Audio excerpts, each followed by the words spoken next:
인플레이션에 대해서 이야기가 많았죠. 그런 이야기도 있어요. 인플레이션으로 인해서 화폐 가치가 하락하니까 자산 가치는 상승할 것이다. 그럴 경우는 수요 견인 인플레이션의 경우이고, 지금 같은 경우는 비용 상승 인플레이션이기 때문에 그런 경우를 기대하면 안 되겠더라, 이런 말씀을 드렸었죠. 그럼에도 불구하고 아직도 그런 이야기를 하고 있냐. 인플레이션이 가속화되면 금리 인상이 가속화될 것이다, 이런 부분 말씀드렸죠. 비용 상승 인플레이션의 경우는 금리를 통해서 유동성을 회수한다. 경제 위기가 완전히 해결된 건 아니기 때문에 기존에 코로나 때 했던 것들 다 회수한다, 이게 순식간에 일어나진 않을 테지만 금리 인상을 통해서 차근차근 계속 회수하고, 그 다음에 리먼 이후에 경제 위기를 유동성으로 극복했는데 그 한계가 보였기 때문에 그 이후에는 지금 같은 유동성 장세가 이어지기는 힘들다, 이런 부분 말씀드렸었죠. 자, 그렇다면 인플레이션이 심하대요 지금. 근데 일시적일 것이라는 이야기를 많이 한다. 그래서 과연 일시적일지 내용 한번 보시겠습니다. 지금도 인플레 우려가 확산되고 있죠. 이번엔 생산자 물가가 발표가 됐어요. 6.6% 나왔습니다. 소비자 물가도 5% 나왔었죠. 그리고 중국 생산자 물가가 9%가 나왔다. 그래서 미국 생산자 물가도 영향이 크지만 소비자 물가와 중국 생산자 물가가 굉장히 중요하다. 소비자 물가 지수도 13년 만에 가장 큰 오름폭을 보이고 있고, 이 부분이 기저효과라는 이야기가 있었는데 분석을 통해서 보니까 기저효과가 아니라는 이야기들이 다 나왔었죠. 그런 상황에서도 내년 인플레이션은 더 심각하게 예측하고 있습니다. 인플레이션이 일시적이다 이야기를 하는데 내년 인플레이션은 4%가 나온대요. 1년에 4%라는 건 사상 최고죠. 개도국 같은 경우는 경제 성장률이 물가 상승률을 넘어서는 경우가 많지만 선진국이 될수록 규모가 워낙 크기 때문에 경제 성장률 퍼센테이지는 줄어들고 그렇게 되는 상황인데, 미중 무역 전쟁 및 코로나로 인해서 물가 상승이 조금 억제된 부분이 있었죠. 하지만 이번에는 경제가 살아나면서 인플레이션이 강화되고 있고 내년에는 더 많이 올라갈 것이다. 그리고 3년 뒤에도 3.6%. 그러니까 사람들의 인식은 단기적으로 끝나지 않는다, 이런 생각을 가지고 있는 거죠. 그런데도 연준이나 옐런 재무부 장관은 뭐라 그래요?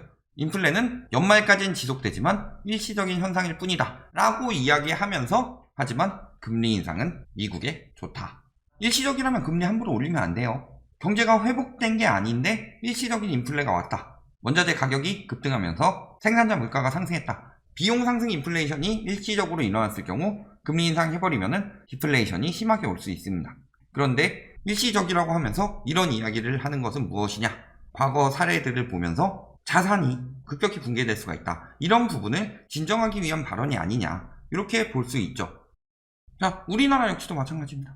정부는 여전히 일시적 현상이라고 한다 라고 하는데 정부가 한 얘기 아니죠. 누가 그랬어요? 이주열 하는 총재가. 연준하고 미국 정부하고는 달라요. 연준에서 위험하다 이야기해도 바이든은 돈 풀겠다, 이런 이야기를 한 적도 있었죠. 의견이 다를 수가 있다. 그런데 정부라고 이야기를 하고 있죠. 틀리면 정부 탓, 이런 식으로 이야기를 하지 않을까. 왜냐면은 굉장히 지금 정부는 규제가 강화되어 있고 언론에서는 부정적인 이야기를 만들려고 하고 있기 때문이죠. 그런데 실질적으로 기재부에서 이야기를 했죠. 인플레이션 우려가 지속되고 있다.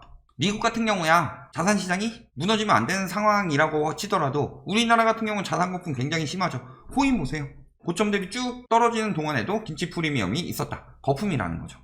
거기에다가 주식 같은 경우는 계속 지금 동학개미 유도해서 주식으로 자금을 유입시키지만 외국인들 빼고 있고, 유입했지만 돈 버는 거는 동학개미가 아니라 은행이나 증권사, 이런 상황이죠. 부동산 말할 것도 없고.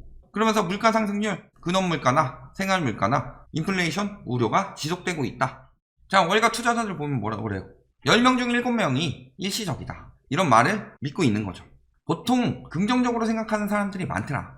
그리고 동학개미 역시도 찔끔찔끔 계속 올리고 있죠. 외국인들은 팔고 있어도 동학개미는 계속 사고 있다. 인플레이션이 일시적일 거라고 생각하기 때문에 사는 거죠. 경제 위기 후 인플레이션은 경제 위기 때 금리를 낮췄기 때문에 금리 인상을 동반하기 때문에 위험하다, 이렇게 생각하는데 인플레이션 우려가 덜어지면서 개미들이 다시 유입되고 있다, 이런 이야기 하고 있죠. 그래서 증권시장에서도 지금 순매수가 이어지고 있다. 근데 과연 그런가?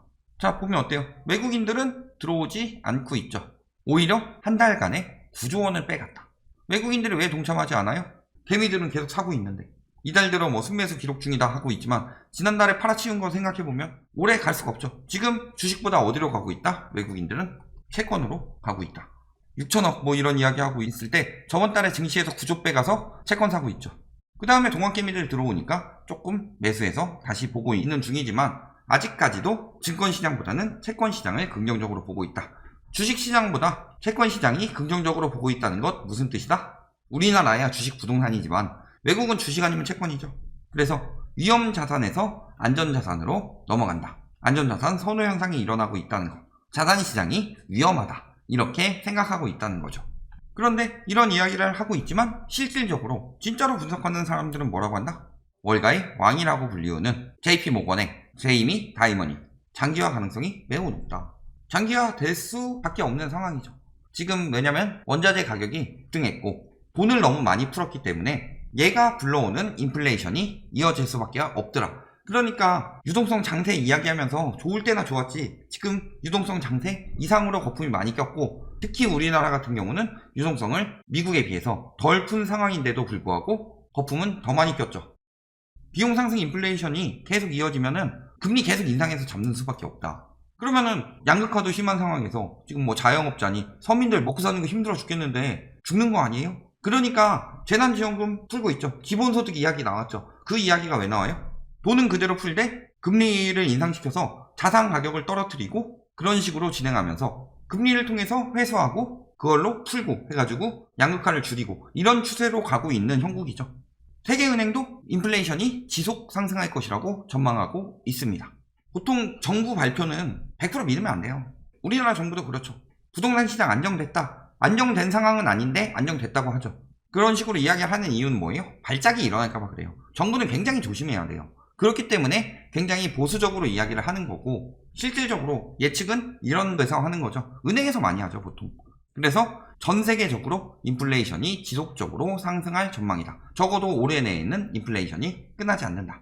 그래서 보면 어때요? 월가 거물들 아까 제이미 다이먼 올해 지속될 거라고 생각하고 5천억 달러의 현금을 확보했다. 자, 부자들은 현금 확보하고 있다고 그랬어요. 그런데도 불구하고 부자들이 자산가치가 늘어났다. 그거는 올리니까 늘어나는 거죠. 예를 들어서 부동산이든 주식이든 다 정리하진 않죠. 일부 현금 비중을 늘린다. 그렇다 하더라도 자산가치가 오르면 자산이 늘어난 것처럼 보일 수는 있죠. 하지만 실질적으로 현금 비중을 늘리고 있다. 그리고 또 한 가지 생각해 둬야 될 것은 뭐다? 시중 부동자금이 늘어나고 있다. 시중 부동자금은 당장 사용이 가능한 돈들이죠.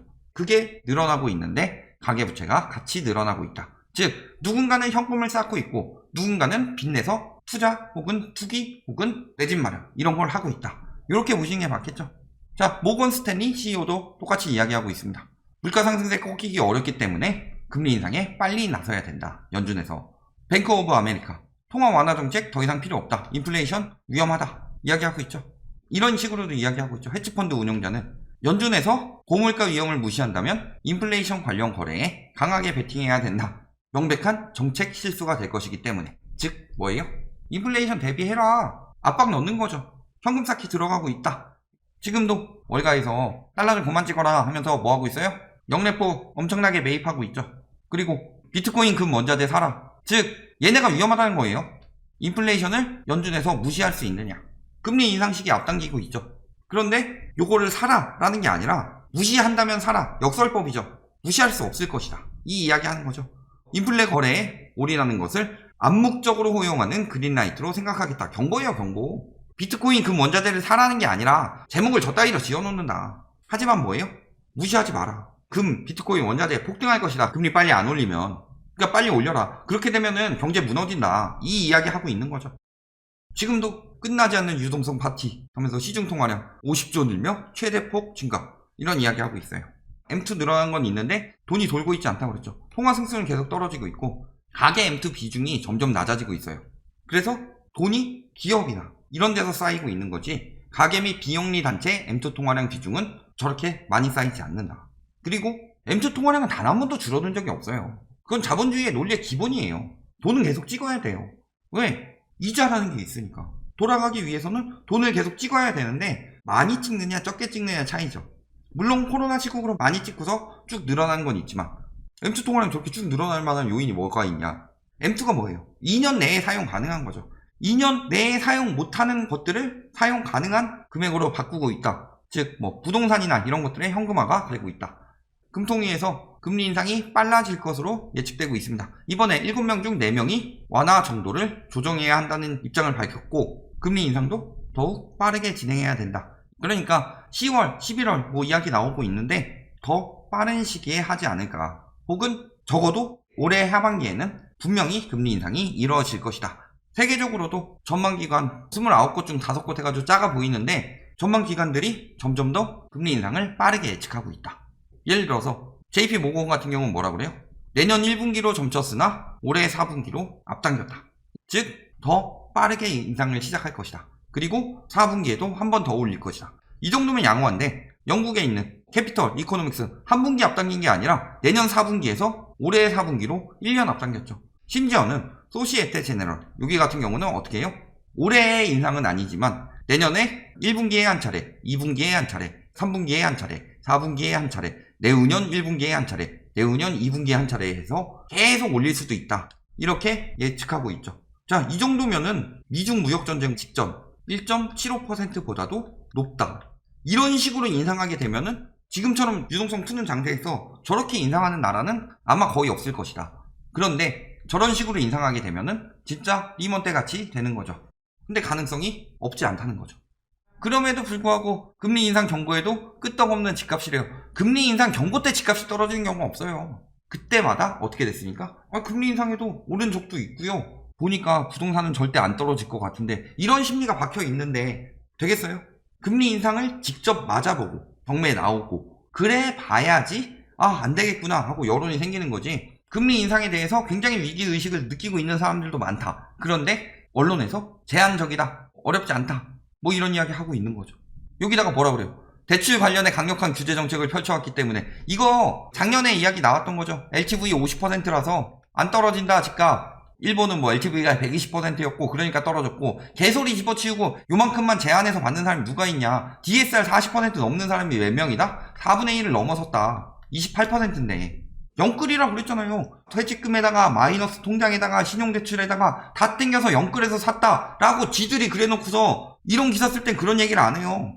문제 있다는 거죠. 오히려 LTV 높게 안 했는데 신용대출이나 이런 대출이 더 급증했으니까 더 위험하다. 이렇게 보는 게 맞죠. 결론, 인플레이션 일시적 혹은 장기화. 이 와중에도 올라도 괜찮다고 생각하고 있는데 보면은 버핏 지수도 그렇고 주택 구매력 지수도 그렇고 모든 것이 저금리임에도 불구하고 리먼대를 넘어섰다. 이런 위험 경고들 함부로 넘기시면 안 되겠다 생각해 두셔야겠죠.